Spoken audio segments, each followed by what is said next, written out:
So, as you will have all heard in the intro, we're here today with Katherine MacLean. Thank you so much for joining us today. It's my pleasure. It's been a long time since I've done one of these.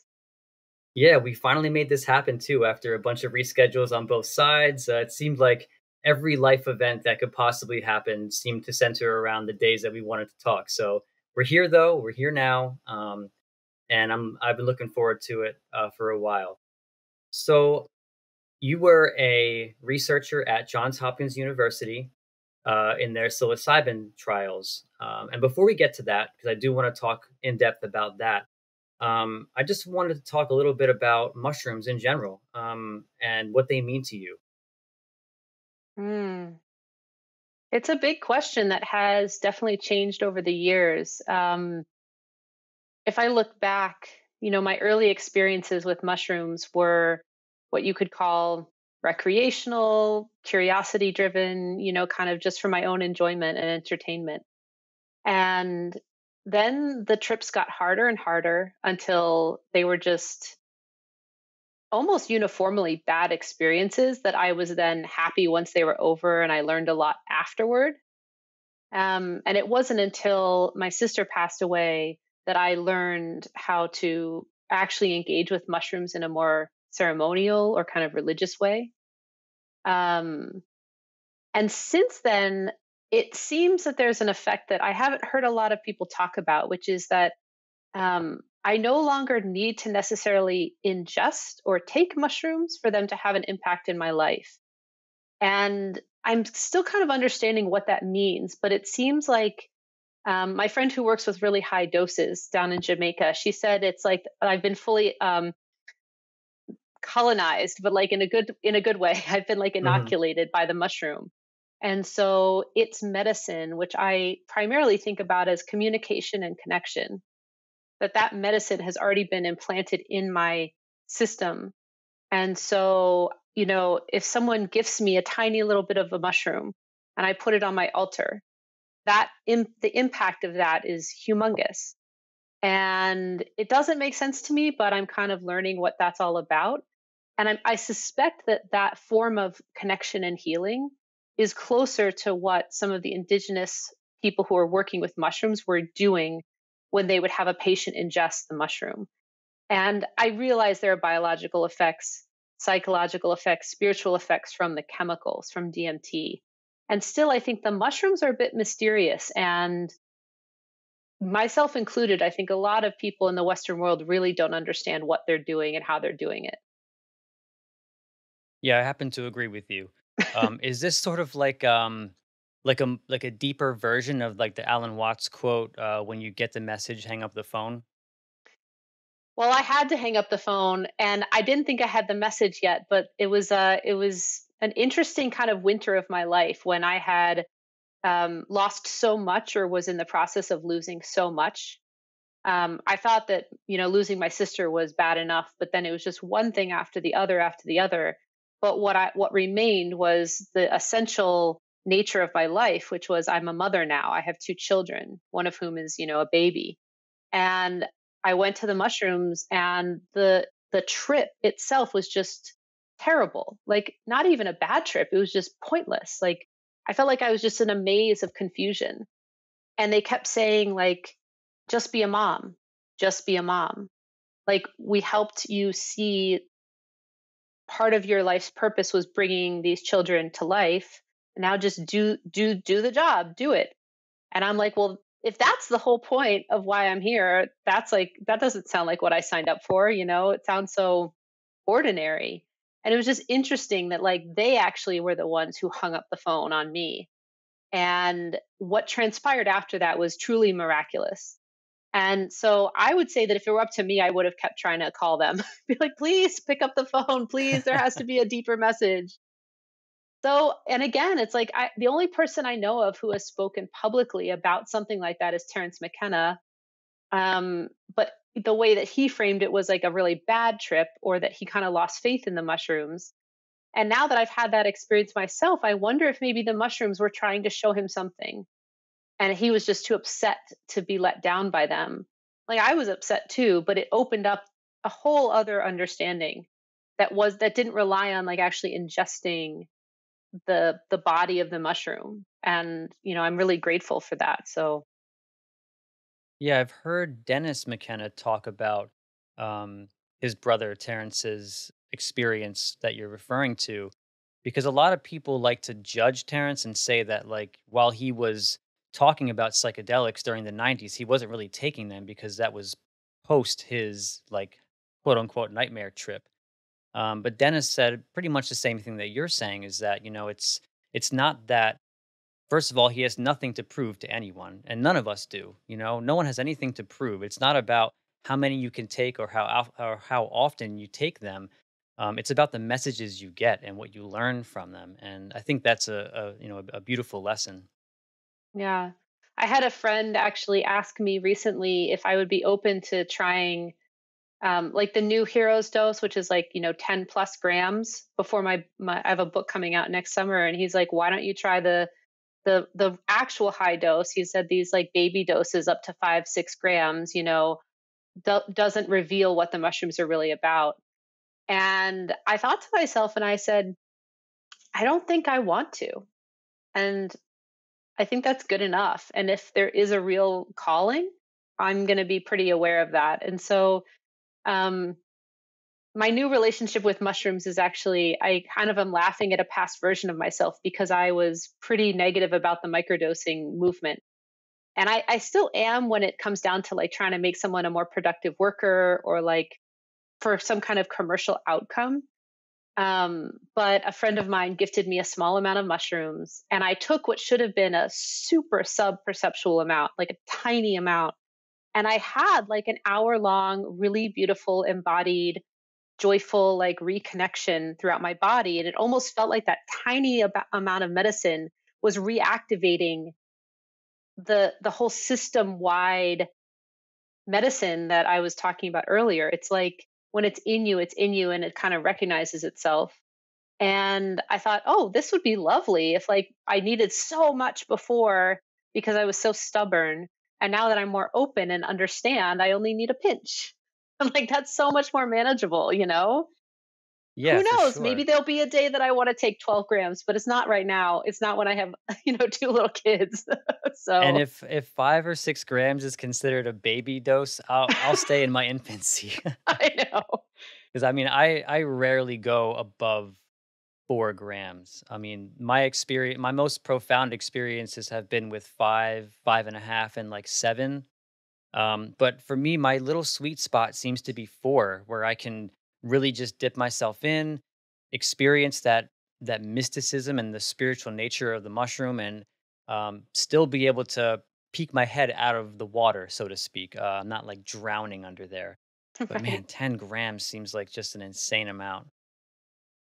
Yeah, I mean, I definitely like I bow to the people who can do that.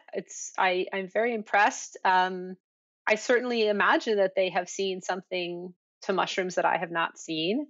And so I joked with my friend. I said, "Well, if someone asks me what 12 grams is like, I'm going to direct them to you and they can ask you and they can experience it themselves.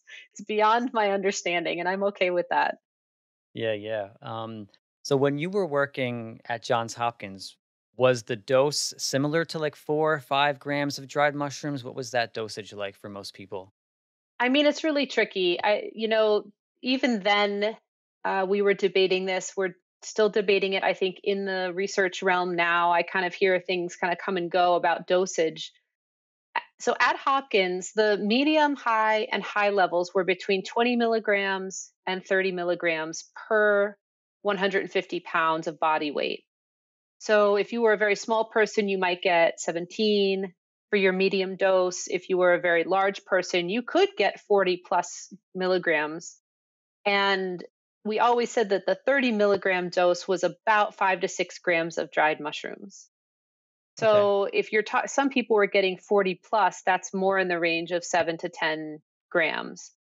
And then there's also the issue of, at some point your receptors are going to be flooded. It's probably not going to happen until you reach 10 plus grams of dried mushrooms. But, um, you know, obviously Kalindi IE talked about taking 20 grams. And I always wondered, kind of similar to the LSD thumbprint, taking crystallized LSD way too much that a person could ever process. how much of that actually affects you and your body and the brain, and how much is just kind of purged through the system and excreted. I don't know that we'll ever really know, and I don't know that it's ethical to run the studies that would be required to determine that. Um, but yeah, so the 5 to 6 grams, I think, is a safe estimate of what most people, the kind of experience most people were having. And the only thing I would add to that is because it was psilocybin, it immediately gets converted to psilocin and basically goes straight to the brain. You have very little body effects. You don't have a lot of the nausea, the stomach ache. You don't feel the medicine going through your gut. And I've always been curious about the gut effects of mushrooms as well. And it seems like the psilocybin just kind of bypasses the gut in a way, not exactly, but kind of in a very general sense. And, I don't know what that does to the trip when you just have a really um, kind of disembodied or disconnected from the body experience. Like, does that change the mystical nature of it? Maybe it's easier to have a mystical experience when you're dealing with a pure chemical. It's possible. Yeah, and then the question arises, and this reminds me of like what Maria Sabina used to say. Um, is the spirit of the mushroom lost when you're not ingesting an actual mushroom itself? Another great question. I keep learning more and more about Maria Sabina. Bet Williams just had an article come out in Double Blind magazine, kind of saying, like, what was Maria Sabina really about? Like, what was it about her that plucked her from the group of people that was practicing this medicine, mostly in secret, mostly underground, um, that kind of brought her into this figure, this archetypal figure. And also, she brought also a lot of negativity to the people who she lived with. And so she became this kind of enigmatic figure. And, when she was asked that question, I mean, she's savvy enough, I think, to give the politically correct answer, which is, oh, you basically get the gist.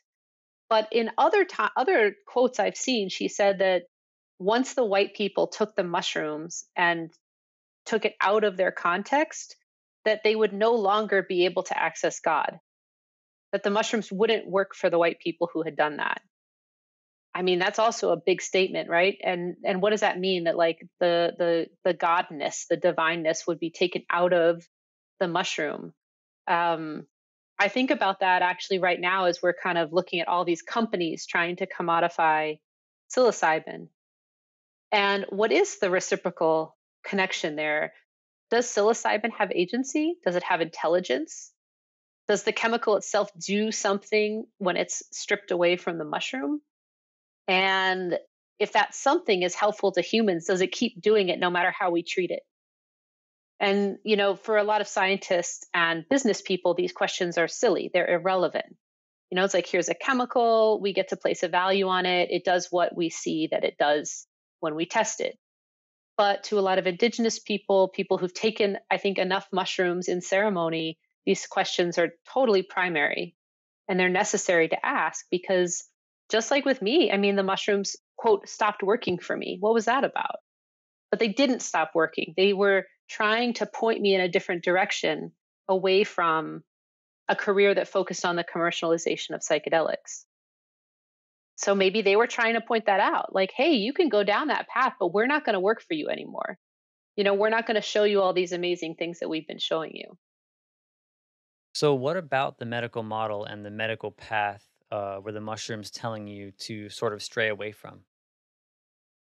Well, so it's really interesting. I think there have been a couple times along the career path when I have been presented either with a dream job or a lot of money. And at every time that has happened, either a family member or a mystical experience has kind of saved me from taking that very um, tantalizing offer. So the first time was at Hopkins. I was offered a faculty position, all the money I needed for research. Um, I was basically set for a certain number of years until I could establish myself as an independent researcher. And there was a spiritual experience I had around that time. It's hard to kind of articulate. It's easier to say my sister died, so I left my career. It's not really true. In 2012, I had a spontaneous spiritual experience of total annihilation. Like it was like a nuclear bomb went off, and I was the only remnant left to observe the aftermath. And all I saw was just like total chaos, like energy without any concern for humans or, my own self. It was just like a black hole or kind of like a roiling abyss of energy. And then when I came back in my body, I was like, oh, maybe I don't know what I've been doing for the last few years. And then when I went back to Hopkins, I remember Roland Griffiths assumed that I had taken drugs when I went to this conference in Tucson. And I was like, no, no, no, this was like totally sober. I was just sitting in meditation. And he's like, well, that's even crazier. What do you mean? He's like, I've been meditating for years. Like, plenty of people meditate. This doesn't just happen. And it really threw me for a loop. But then when my sister died and I was even further reconnected with that mystical space, I was like, okay, the universe gave me two chances. I'm not going to wait for a third and find out like how serious it has to get for me to like snap out of this brainwashing. And I'm not saying like it's a conspiracy, but it's like we're all brainwashed to like believe that we have to work and make money and contribute in a certain way to society.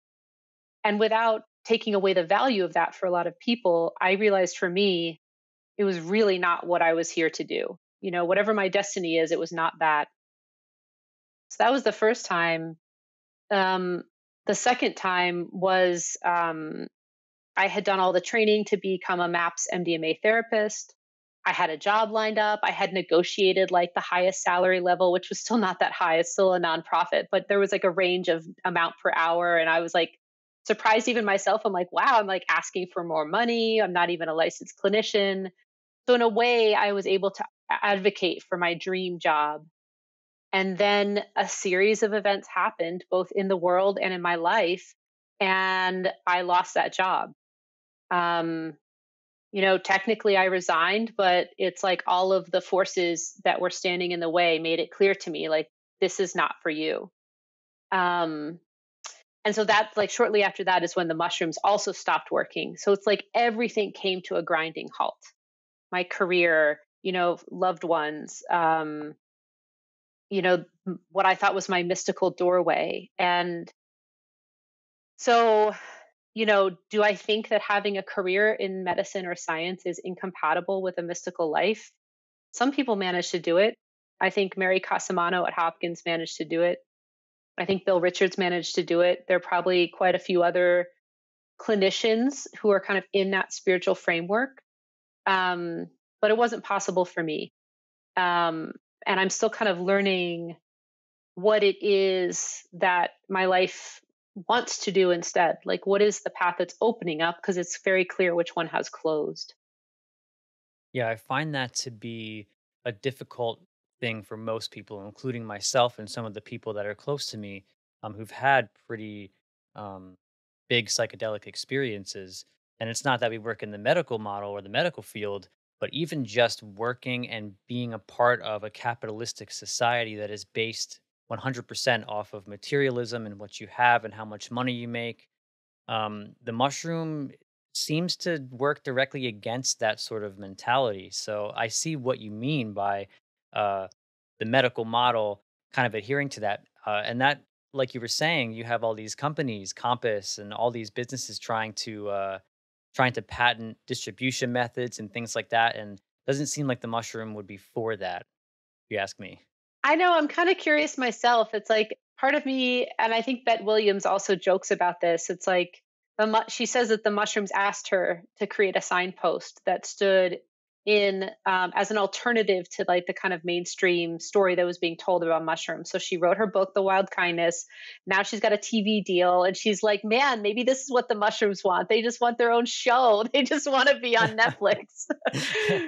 But it's like, do they want to be in boardrooms? Do they want to be in clinics? Do they want to be in business? Maybe they do. Maybe they're just like, give it all to me. I want to experience everything. Like, I've bust out of this like little underground sanctuary that I've been in, that I've been very protected and carefully nurtured for like thousands of years. And now it's like I get to experience the world. Um, what are the what's the the Amish? God, sorry if I butcher this, but there's like a 1 year where like people, especially men in the Amish community, are allowed to like have 1 year where they just go out and live according to just the Western world, and then they have to come back and take on all the austerities of their culture. I feel like maybe the mushroom is having its moment where it gets to experience all of it, the greed, hatred, delusion, the epiphanies, like the joy, and then maybe it'll go back underground. Like, who knows?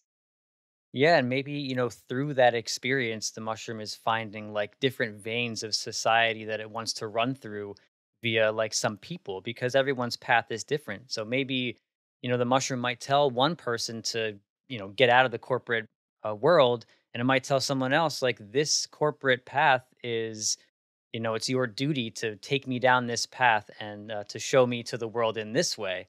So it's an interesting part about a psychedelic experience is that when you have one that's so extraordinary and so deep and meaningful, it becomes, at least for me in the beginning, I was a little bit like dogmatic about the way I even handled like those experiences where I would think like, oh, you have to do it this way, particularly, and if listen to this kind of music. But it really does seem that the farther you go down the path, it seems that it's just a wide-ranging, experience, and it can be for anybody at any time and for any purpose. Hmm. Yeah, I'm also kind of I keep hearing the echoes, back to the question about Maria Sabina. A friend of mine for her dissertation was interviewing a bunch of ayahuasca healers and asking them what the songs are about. What is reciprocity with these medicines? What, the plant intelligence? Tell me more about that. And during the course of her dissertation, I said, well, it would be great to ask the same questions of like currently practicing curanderas in Mexico. And through a man named Inti Garcia, who's done a lot of work to preserve the kind of history of Maria Sabina and that area in Oaxaca, um, Robin was able to interview through Inti for women who are practicing currently. And universally, they all were upset that Maria Sabina had talked to the Wassons, had given them mushrooms. They were upset about the mushrooms getting out into the world. They said, right now, where I'm only telling you 10% of what the mushrooms are about because I don't want you to learn the 90 other percent because look what you've already done with the 10%. And I was like amazed to like hear this message coming through right now, not historically, not, through hearsay. It was like these women were directly asked and they said, these experiences are private, they're secret, they happen at night, they're for individual healing, and they are not for sale. I'm like, holy cow, like we have got it completely upside down. Yeah, we we do. are we are broadcasting our experiences. We are, telling all the secrets we know. We're doing it in the daytime in medical institutions and we're selling it for a huge amount of money. I'm like, what is going to happen? Like, maybe they're wrong, but like, what if they're right?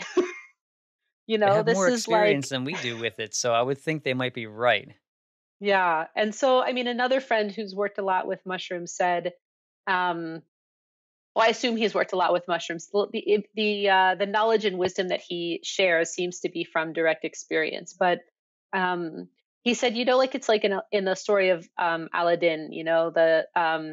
The evil Jafar wants the genie, the power of the genie, but he doesn't realize that he can't control that power. And once the genie is out of the bottle, it's the genie that has the power, not the person who owns the genie. And, it's a little bit like that with the mushrooms. All of these companies think that they are in control of the power that they're about to unleash on the world. And they are absolutely not. No matter how much they patent it and control it and make it super expensive or hard to access, I mean, the power's out. And what it does to each individual is just going to fractally multiply over like all of the millions of people they think they're going to treat and make money off of. And we actually have no clue how destructive, disruptive, and like in a good way, like revelatory that's going to be for the planet. And maybe not in the ways everyone's hoping. I don't think it's just going to create a utopia. Yeah, for sure, and I mean, to me, if if it becomes a situation where we're decriminalizing and legalizing almost the same way that marijuana has taken its path, um, growing mushrooms is the way that I think it's going to really permeate throughout society because it's so easy. There are so many people out there who are teaching others how to grow mushrooms, and it's like, how can you try to monopolize like a substance that just grows from the ground, and anybody can grow it in their basement if they want to. So to me, that's the path. That's the move. I know it is a bit absurd, and I finally joined Twitter, or I like rejoined Twitter after 15 years, and it's actually like I'm getting to enjoy it for the first time, kind of thing, where everyone else is just like they've got their routine, they've got they're kind of dated or whatever, but it allows me to stay abreast of different things like Compass Pathways, and they just announced they're doing two clinical trials for phase 3. It's going to take like 3 years, and I'm like, perfect. That's plenty of time for everyone to realize they don't need to go to a clinic. They don't actually have depression the way that, society has told them they have depression. And by the time Compass offers psilocybin, no one's going to even want to buy it.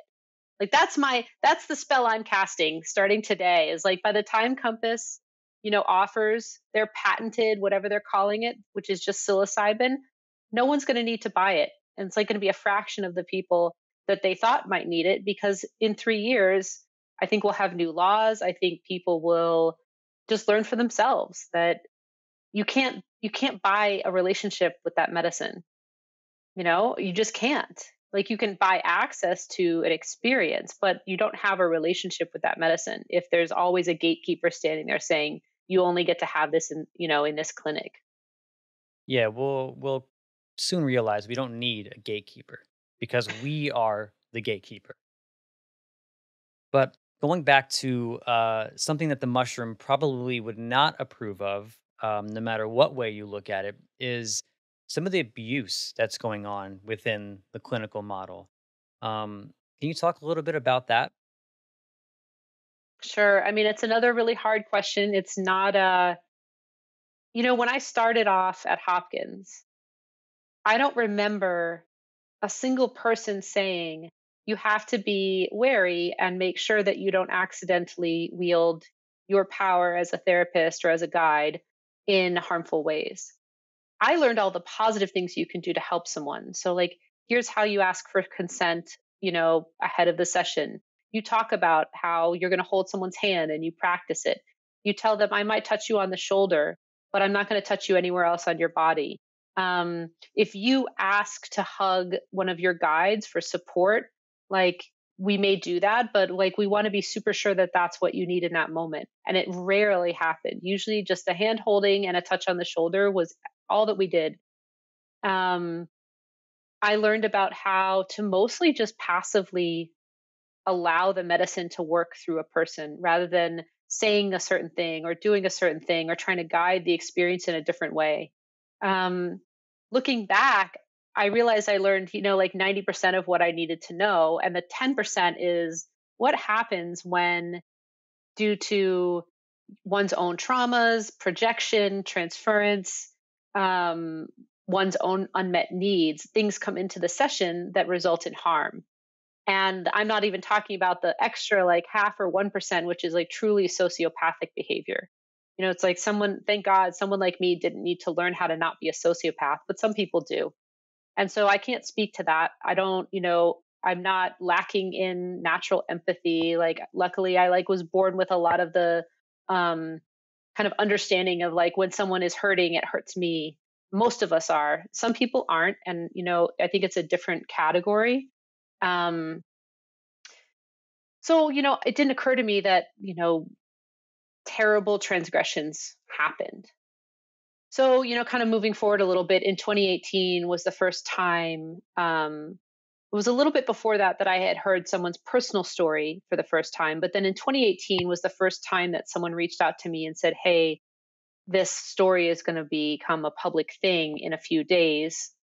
I want you to be aware of it. I don't know whose side you're on, but, this person has harmed me. He's probably harmed other people. And there's going to be this announcement about it. And I was actually in the middle of a mushroom retreat in Jamaica. I was sober. I was pregnant at the time. There were like 20 women who had taken mushrooms earlier that day. And I was like, again, it's like here's the mushrooms in this space, inviting in this call, this connection with someone who's been hurt, saying, "Will you help me?" Like, I don't know whose side you're on. And the reason she didn't know is because I had platformed this person. I had invited him to workshops in the program that I created in New York. I had accepted invitations from him to present at his gatherings in New York. So, of course, from the outside, why would someone think that I might turn on what seemed to be a friend, a colleague, someone I trusted? But the decision was easy for me once the person told me what had happened, and I had known about some other stories, and so eventually, enough stories kind of were shared with the person that Horizons, the nonprofit, had hired to kind of look into this issue. And the person, Neil Goldsmith, was let go of Horizons and removed from his position.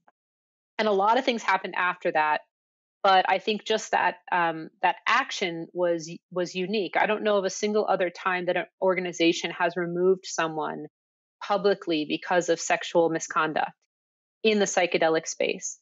And then, unfortunately, as time went on, we learned that like a lot of people had done this to clients. A lot of people had done this and still were respected, still were made excuses for.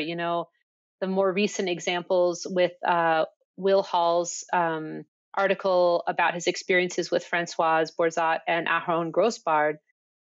So many people were impacted by this couple. It was not just Will Hall. But interestingly, it takes kind of one person to bring the conversation up above the level of secrecy and kind of bring it out from the underground. And suddenly you realize a lot more people are impacted. Um, Unfortunately, I have to say that with more experience and knowledge about how this abuse happens, I know less and less how to stop it. Um, Unfortunately, I think that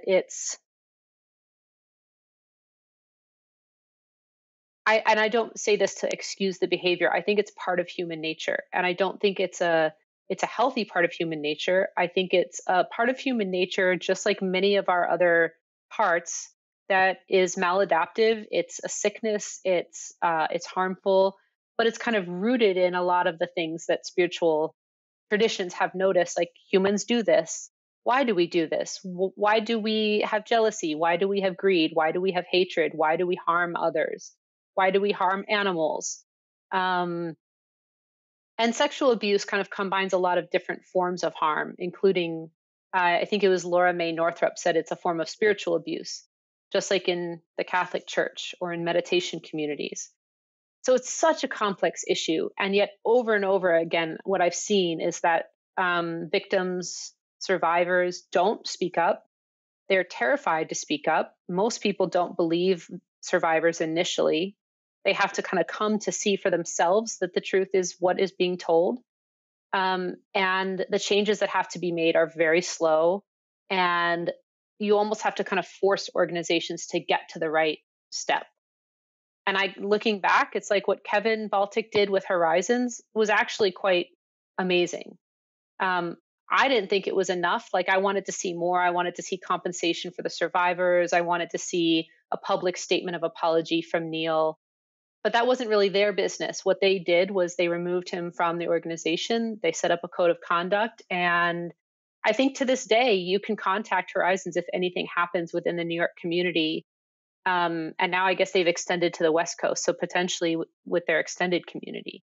Um, it's I could go on about it. I think what I will say is that some of the other public statements I've seen about some of the other cases that have come up seem to me to be more about PR and kind of protecting an image, and less so about this is what happened, this is what we did, it was wrong, we took it seriously.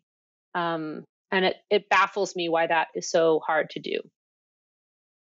Yeah, it really does seem that, like you were saying, it's in human nature to have predators throughout your society. And the psychedelic space seems to be like a new avenue for predators to explore, and an avenue that, like you were saying, expands our vulnerability, which makes it so much more difficult to combat. And again, I don't know really what to do about it either. I think really the only thing you can do is empower the individual with knowledge and education. I mean, I hate to say people should completely avoid the medical model just in case of danger and do it themselves. But, I feel like these things, like you were saying earlier, are for individuals, they're very personalized. So I do feel like when we become a little freer in this country in terms of what we can do to our consciousness and we're allowed to explore these things and the education is there. I feel like hopefully in that circumstance, this will be mitigated a bit. But like you were saying again too, these people are prominent in the psychedelic space. They're teaching people how to facilitate, and they're spreading their word, and they're spreading their word both educationally and as like a guru. There's this guru complex that in Will Hall's article he writes about, and it's just terrifying to read the way that these people act towards psychedelics. Michael Pollan even brought it up in his book when he was looking for an underground therapist. Apparently, he approached one of these two and realized right away that they were not a good option because of their nonchalant nature regarding his concerns with his mental health and his physical health. I think they said something along the lines of like, "Oh, if you have a psychotic break, we'll just throw you on the pile with the rest of the dead bodies." And like to me, that's an outrageous thing to say to someone. Yeah. Although I want to protect you, I think that Will Hall assumed that Michael Pollan was talking to Aharon. I don't know if it's been confirmed. I would love Michael Yes. Pollan to answer that question because I think he did a disservice by interacting with very prominent psychedelic guides and then kind of disguising their identity, but not that well. And it almost would have been a better book if he had just gotten permission to use people's identities. Um, anyway, that's a whole other topic. But I think Pollen should answer that question. Who was this person who said throw them on the pile with the rest of the dead bodies? Because I want to know who that person is. If it's not Aharon, like who is it? I don't want to go anywhere near them. I don't want to ever accidentally recommend that person. Yeah. And I think there are different opinions about what's called call outs, naming people. And, I said to a friend recently, I said, I like the idea of having a list of names that I can cross reference, not to, I don't want their lives to be ruined. I don't want them to suffer. But if I or someone I love need help, I know like this is the list of people to avoid. It's just like applying to grad school. If I heard that a certain professor routinely sexually harassed and tried to, date and have sex with his students, I wouldn't apply to that grad program. And it's like I was very lucky in having like exquisitely respectful and totally, understanding male mentors. But a lot of women in academia don't, and prominent researchers have talked about this. I think during the Me Too, when the Me Too movement first exploded, there was like a Me Too academia or like a Me Too, um, just like it was a spreadsheet of like names of like incidents that had happened in academia, and it was like great. It's like, but other people see that and they're like, oh my God, it's just like evidence for a lawsuit. It's like, we're just going to name names here. So I can understand both sides of it. And I understand why a lot of journalists and press people can't name names. It's very frustrating for me because universally, when we support, um, I say we. So my friend Leah, I invited my friend Leah to help me co-organize a nonprofit. Kind of started off very humbly. It was just kind of a mutual aid effort to try to raise some funds to help people who had survived sexual abuse in psychedelic therapy. And it's grown a little bit since then. This was just a year ago. It's called Psychedelic Survivors. And we have helped probably, I would say, 20 to 30 people. Not a huge number of people, but certainly more than we expected. We get contacted regularly by people who've been abused in therapy or in psychedelic sessions. Um, and not everyone, but almost everyone wishes that the person that hurt them could be known and stopped. And they're like, I'm dealing with my own healing. It's been years. I still have, trauma. I still have anxiety. I still need therapy. I'm still hoping to get my life back. That may or may not happen for me, but I don't want others harmed the way I was harmed. I want people to know who this person is, and I want them to be stopped. And then it's like, how do you do that? You know? And the how do you do that is where the community has to be a part of it. If everyone stands up and said, we're not okay with this, and wherever it crops up, we're going to either ask the person to, take a leave, take a break, and then basically apply to re-enter community, apply to use their license again. And then the group of survivors gets to decide if they're ready, something like that. Or Yeah. just leave for good and be like, we don't have the resources and time to deal with this in our community. I'm sorry, you have to go somewhere else. Um, there are issues with that too. Is like, where else does the person go? They might just find another community to take advantage of. But if enough communities of psychedelic practitioners stand together and say, if this comes up in our community, this is how we're going to handle it. And they have a clear set of kind of safety and ethics that they abide by and that community members can agree to participate with, I think that's a start. Um, a super like kind of brief thing about the medical model that in my mind, I always forget that people are still operating on the kind of Hopkins and MAPS model of like two therapists and one person in a room. But I actually talked about this recently. I got to see Roland down in Baltimore. It had been 8 years. It was so lovely to reconnect. And I said to him, I was like, if we just had a kind of group setting that had breakout rooms where people could have their individual experience, but there was always more than two therapists and more than one participant, I think a lot of the harms would go away just structurally. Like, so much harder to take advantage of someone and to harm someone if there's multiple eyes on the topic.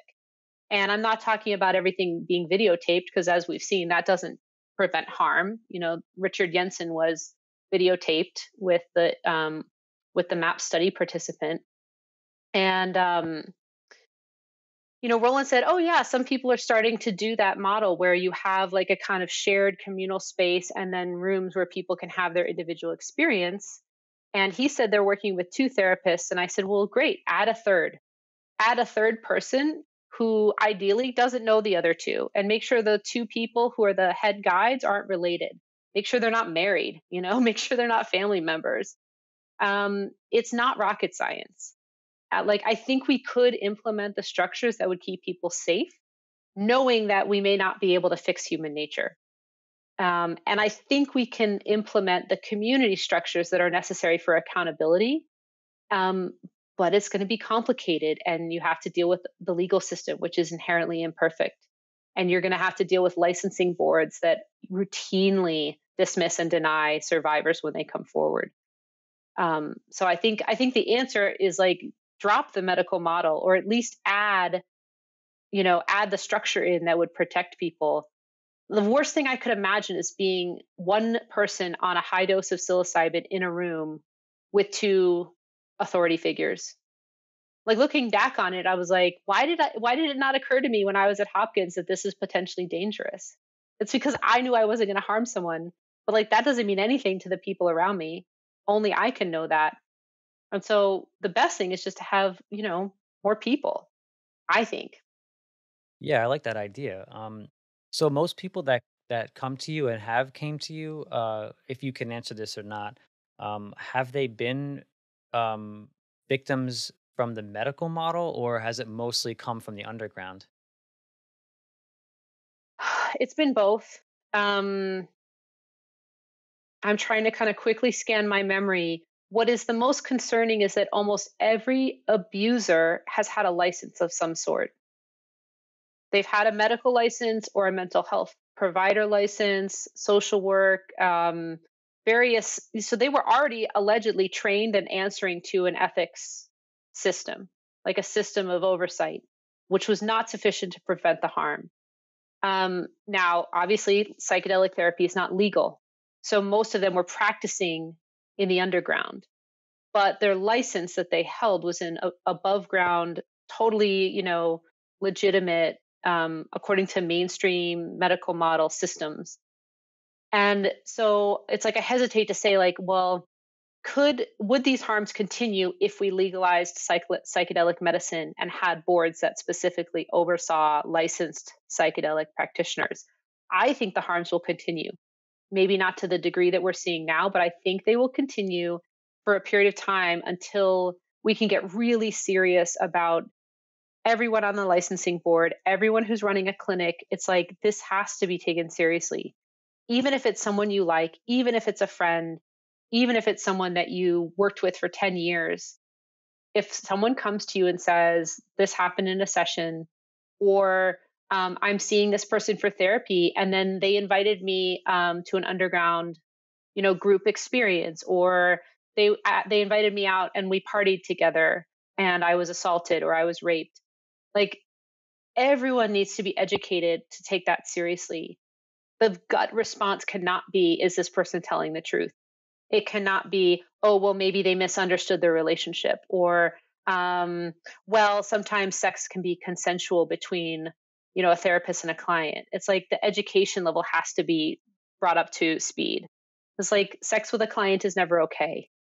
A lot of states have even put that into their legal code that in California, you can't initiate a romantic relationship or even a friendship with a client until they're 6 months or more out of therapy. And I think sometimes it's years, depending on the type of relationship and whether you deem that it's truly a separation between the power dynamics of being a therapist and being a regular person. Um, so I think there's just a lot of kind of ignorance around what is okay. And like, I think, especially in the psychedelic community, if you look back through history, dual relationships, triple relationships, like, people were many things to the people they were helping. They were never just the therapist or just the psychedelic guide. And I'm sure there are people who could argue for the benefits of those dual relationships, but I've just seen the fallout time and time again. Um, you know, Oh, there's so many details that it's like I feel like it's its own topic, but I'll just kind of share like two. So one, there was one example where um, there was a licensing board that was overseeing a person who had had multiple corroborated, investigated reports of sexual assault and abuse, including rape, and none of the survivors wanted to make any kind of criminal allegation, criminal report. They didn't want to involve law enforcement. They didn't even want to make a report to like a licensing board. And so, say a professional person, like another therapist, reports their colleague, and then the licensing board says, "Oh, I'm sorry. In this state, we can't accept reports from anyone other than the client themselves." And you're like, well, how does that work? Because the person who's at most risk of retaliation, and depending on how dangerous the abuser is, like death, like physical risk of death if this person gets mad enough. So they have to make the report. And then what happens? And, it's like, oh, well, then we would request the medical records from the provider. Oh, okay. So right away, the provider's going to know exactly who reported them. That seems like a good system. That's totally going to protect survivors. It's like insane. So that's just one example. I share that to disabuse people of this idea that somehow, oh, we just need to report these things to the licensing board and then everything will be fine. It's like they will take care of it. The police will come to our rescue. The licensing boards will very quickly bring this person to justice. No, it doesn't happen. The couple cases that I know, so the second example is the couple cases I know where a license has actually been removed. It took several months, if not years, for that to resolve. And imagine being the person who made the report and having to sit through depositions, having to give testimony. It's brutal what we expect of survivors in order to get like the most minor improvement in a safe and just space. So, like with those two examples, it's like I don't know of any training or certificate program or licensing structure that will address those two, but maybe we can think about it. And I don't know the folks, I mean, it's a question like who is going to oversee these providers? Is it going to be each company? Is there going to be a universal board? Is the FDA going to say, hey, we'll legalize this, but not after 10 years of bureaucracy and trying to come up with like the perfect ethical board to oversee these sessions?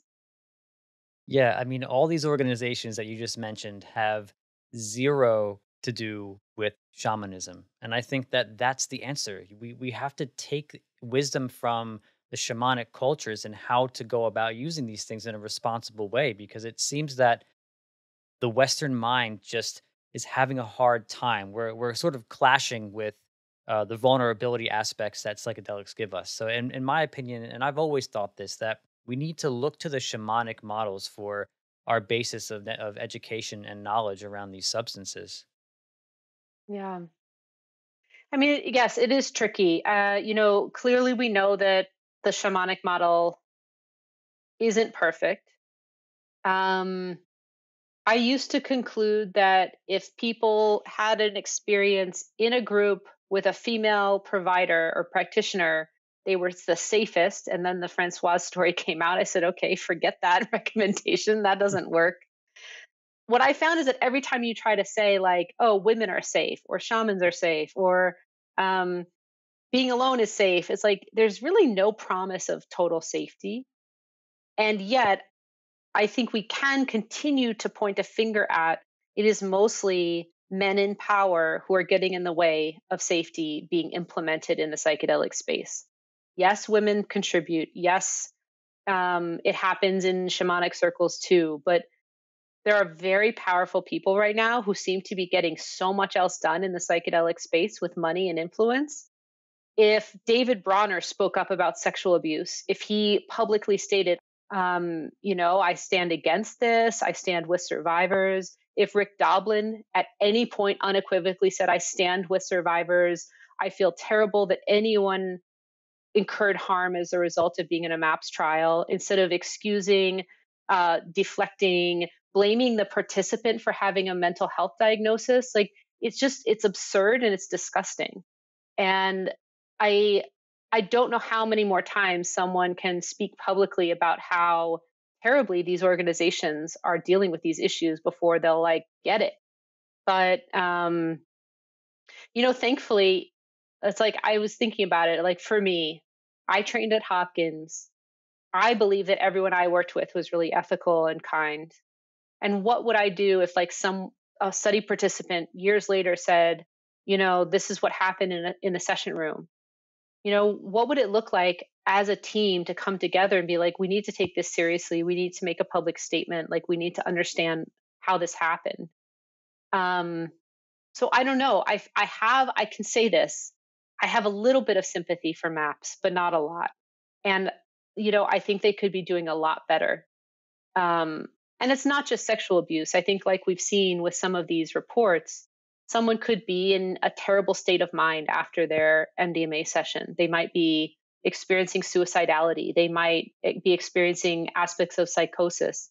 It certainly happens after psilocybin. The integration period can be really bumpy and rough and confusing. So rather than dismiss that, I think we have to take that super seriously. Um, and it's not just about doing it well just to get past the clinical trials. It's like as soon as this is available, what happened 1 in 500 times is going to happen in every clinic in the country every year because of how many clients they want to be running in order to make their profit. So if one person, wanted to end their life and did end their life after not getting a mystical experience, which happened at Hopkins, even if that's 1 in 500 times, that's going to happen. People are going to commit suicide because they didn't get what was promised them by all the branding, by all the advertising, by the high price tag, by all of the hype. Um, and what are the ethics around that? Like, how do we help people see that, you know, this isn't exactly what is being sold? Or as Michael Pollan once asked me, it's amazing. Back when he wasn't a believer and hadn't had his own experiences, he came to my farm and he said, so this mystical experience, it helps people like have peace in the face of death. It helps them quit smoking. It like reconnects them with their family. They're no longer anxious about their cancer diagnosis. He said, "Is it real?" And I was like, "What do you mean, is it real?" Like, "Of course it's real." And he said, "No, are you selling people a bill of goods?" And I was like, "Oh, maybe we are." And it's like I see that now. And it's interesting that when Michael was in the camp of being more critical and objective, he saw it. It was one of his first questions. Basically, are we lying to people? Are we selling them something that's too good to be true? But now there's so much money to be made on that promise that we don't want to see it. Um, so with the sexual abuse, the increased suicidality, potentially psychosis during periods of integration, people not being able to go back to work, people not being able to live at home and take care of their kids, there's nothing wrong with any of these things except the sexual abuse, but there's nothing wrong with surviving something bad that happened to you. There is something wrong when we don't create the structures of support that people need. Even if it's a year after their session, if they can't go back to work, great, let's put some of the money toward helping people not have to go back to work because they had such a life-changing experience. Let's provide them with babysitting for a month so they don't have to they don't have to be the primary person taking care of their kids. Let's absolutely pay survivors of sexual abuse so that they can afford the therapy they need at minimum. And let's include and train family and friends to also be a support system for people. Because, I mean, if you go into, say, a psilocybin trial or something like that, and you have this extraordinary experience, but you're all alone when you go back home, that could further lead to, like a Stan Groff would say, like a spiritual emergency, because you don't have a support system around you that understands how to deal with the things you might be saying, some of the ideas you might have. So I think that's a big part as well. Yeah, and so I mean, on some level, I've already kind of made my peace with the medical model, and they're going to do what they're going to do. And I think the best thing that advocates like myself and other people who kind of believe in a different model, the best thing that we can do is create really strong communities of support before and after these experiences. Just assume that like the experience is like a black box. We can't control what goes into it or what comes out of it in terms of the person and the therapy and the clinic, but we can control, like, once they're back in community, what does that support look like? And it's daunting. I mean, right now it's like people are already stretched to do the basics. It's like, what are we asking? That like every community where there's a psychedelic clinic has a residential space that's run by volunteers and like offers three meals and a nice bed and like lovely integration practices for a month. Like that would be a dream. um, I believe that the funding is there. It's just being misallocated. Like the amount of funding that's going into developing psilocybin and MDMA for profit could instead be building these safe houses in every single major city. I mean, it's like we have an emergency system that's flawed, but it's there. We have hospitals with psych wards that are, I'm not supposed to say psych ward, psychiatric, wings that are not that great and can be like prison, but are there. Um, but what we don't have are these kind of like home like environments that people can be supported to just kind of slowly re enter society. Um, and it's like, I also kind of wonder, so like, what is the liability? And like a company like Compass, they push for the legalization of psilocybin or their version of psilocybin. So it doesn't even legalize everyone's psilocybin, just theirs. And then, tragic things happen. Are they liable? Like, what happens if people hurt themselves or others after taking psilocybin or Compass's psilocybin?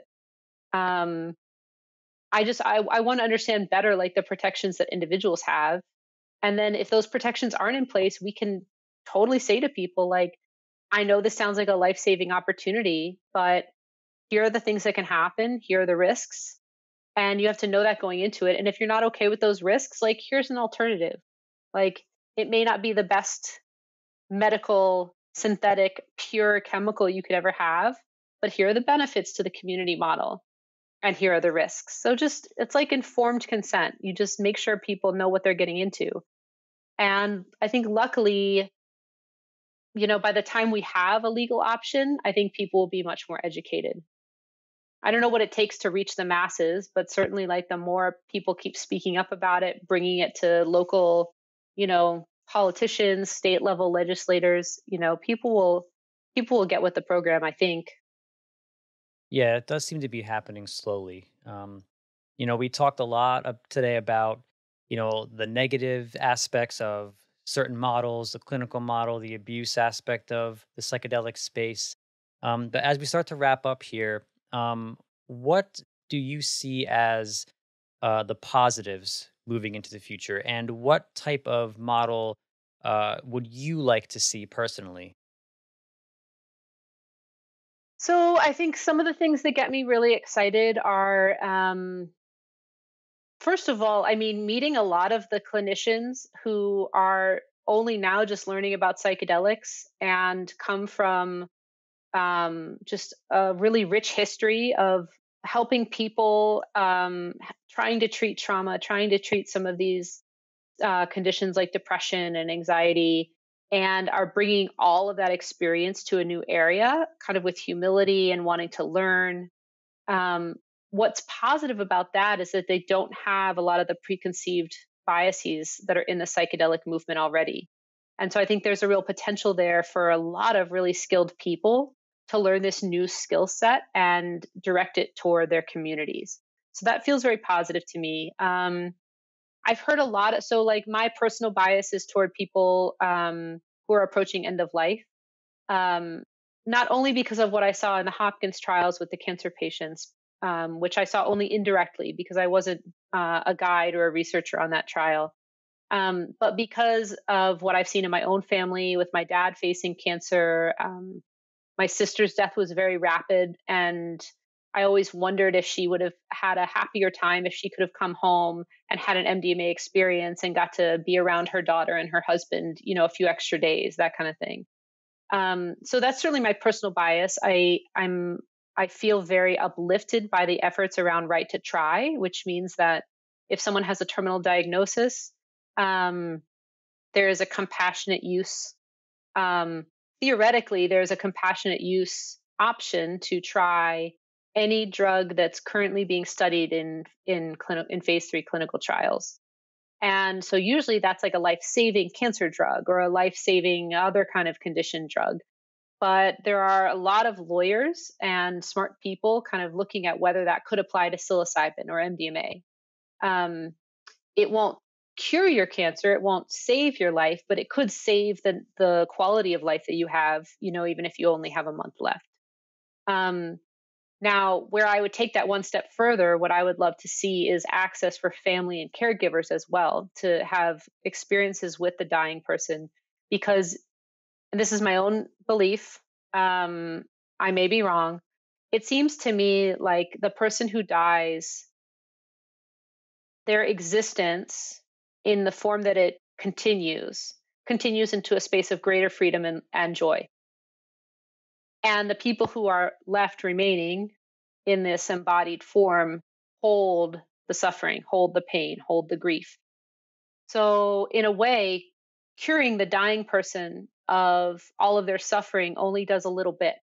It doesn't extend to the family necessarily, it doesn't extend to their caregivers. And so, what would it look like?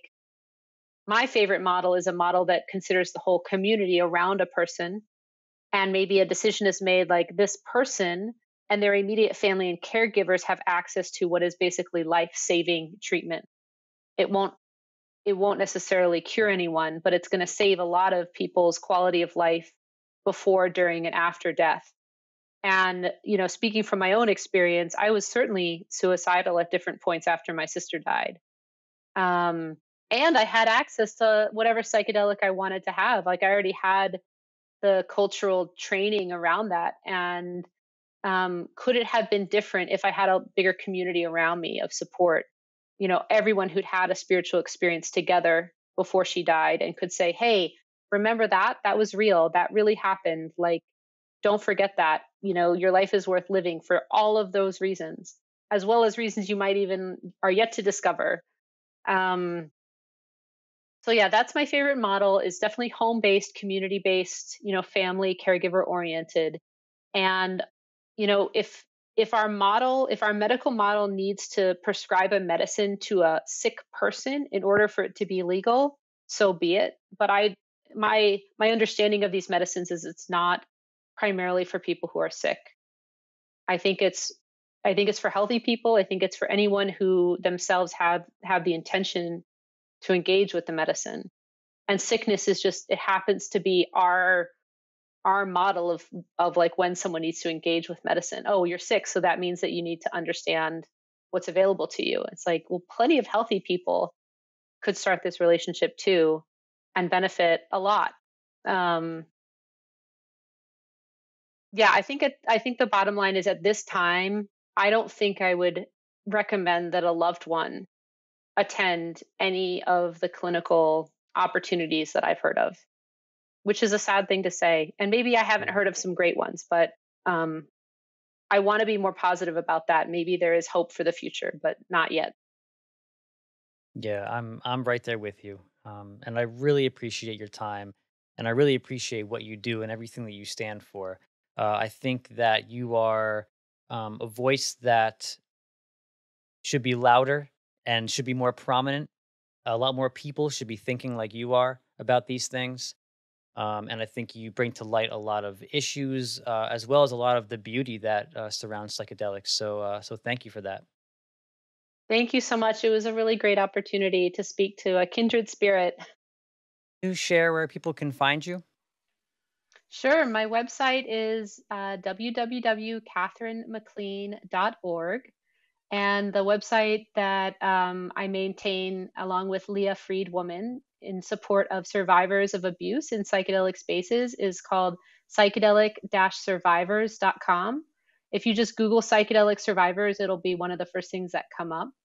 And between those two websites, there's a ton of resources for both the research, my upcoming book called Midnight Water, which is coming out next June in 2023, and also tons of resources for both practitioners and recipients of psychedelics, and how to stay safe and how to get support if you've been harmed. Thank you so much. I really, really appreciate it.